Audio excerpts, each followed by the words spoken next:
എവിടെയായിരുന്നു ഇന്നലെ രാത്രി മുഴുവൻ? ഇന്നലെ രാത്രി പാതി ചത്തൊരു ശവത്തിനെ നാട്ടുകാരെല്ലാം കൂടെ എന്നെ മടിയോട്ട് വെച്ചെന്നില്ലേ? അവളെ താങ്ങി പിടിച്ചോണ്ട് ഞാൻ ആശുപത്രിയിലോട്ട് ചെന്നു. അവിടെ കുറെ പണ്ടാരങ്ങൾ എന്നെ പിടിച്ച് വലിച്ച് ആശുപത്രിയിലോട്ട് കയറ്റി. എന്നിട്ട് ഏതാണ്ട് ചവറ് പേപ്പറിലൊക്കെ ഒപ്പിടാൻ പറഞ്ഞു. ആ വെപ്രാളത്തിന് ഞാൻ അവർ പറയുന്നിടത്തൊക്കെ ഒപ്പിട്ടു. അതോടെ ഞാൻ അവളുടെ നായരുമായി. എന്നിട്ട് ഈ പെട്ടി എന്റെ തലയിലോട്ട് വെച്ച് എന്നിട്ട് അവിടെ കുത്തിരിക്കാൻ പറഞ്ഞു. എങ്ങനെയെങ്കിലും ഇതും കൊണ്ട് രക്ഷപ്പെടാന്ന് വിചാരിച്ചപ്പോൾ നിന്റെ മുടിഞ്ഞ മാമ ഒലക്കയുടെ മൂടും അന്വേഷിച്ചിട്ട് കുറെ പോലീസുകാരായിട്ട് അവിടെ കളഞ്ഞു നടക്കുന്നു. ഇനി അയാളുടെ കണ്ണി പെട്ടിട്ട് പുലിവാലാക്കണ്ടെന്ന് കരുതി നിധി കാക്കുന്ന ഭൂതത്തെ പോലെ ഈ പെട്ടിയും കെട്ടിപ്പിടിച്ചോണ്ട് ഞാൻ അവിടെ ഇരിക്കുക. നേരം വെളുത്തപ്പോ അവളുടെ തന്തയും കുറെ ആൾക്കാർ ഒരു പട പോലെ അലറി വിളിച്ചോണ്ട് ആശുപത്രിയിലോട്ട് വന്നു. ആ തന്ത എന്നെ കണ്ടത് അലച്ചുകല്ലേ എന്റെ കാലിലോട്ടും പിന്നെ അവിടുത്തെ തലയും കുത്തി താഴോട്ടും. വെട്ടിയിട്ടവൾ ഒരു സൈഡിൽ പെണ്ണും അവസാനത്തെ വലി വലിച്ചോണ്ട് തന്ത അപ്പുറത്തും. ആ തക്കത്ത് ഞാൻ പെട്ടി എടുത്തോണ്ടെങ്കിൽ ചാടി. അവൾ ഏതാണ്ട് കോടീശ്വരന്റെ മകളാണെന്ന് പറഞ്ഞ അതിനൊന്നും എഴുത്തി. നീ ആ പെട്ടി നോക്ക്, അതിനകത്ത് എത്ര രൂപയുണ്ടെന്ന് എനിക്കറിഞ്ഞൂടാ.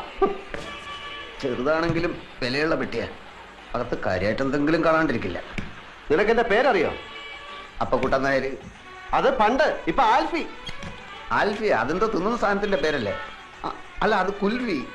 അതെ, കുൽഫി. ഇത് ആൽഫി, ആൽഫ്രഡ് ഫെർണാണ്ടസ്. ആ പെണ്ണ് തന്തയായിട്ട് പിണങ്ങിയിട്ട് പ്രേമിച്ച് കെട്ടിയവന്റെ പേര്. അപ്പൊ അവനോട് പോയി? ഈടെ അവനെ ആരും കണ്ടിട്ടില്ല. അതല്ലേ എല്ലാരും കൂടെ എന്നെ പിടിച്ച് അവനാക്കിയത്. എന്നാലും അവനവിടെ പോയി? ഈടെ അവനെ ആരും കണ്ടിട്ടില്ലെന്ന്. ഈ പെണ്ണ് മാത്രമേ കണ്ടിട്ടുള്ളൂ. അവള് കണ്ണും മൂക്കും തളർന്ന് നടക്കുന്നതുകൊണ്ട് വാ തുറന്നൊന്നും മിണ്ടാൻ കഴിയുന്നില്ല. എന്റെ ഗതികളല്ല എന്ന് പറയാം. എന്നാലും അവനവിടെ പോയി? അവനെ കണ്ടിട്ടില്ലെന്ന് പറഞ്ഞാ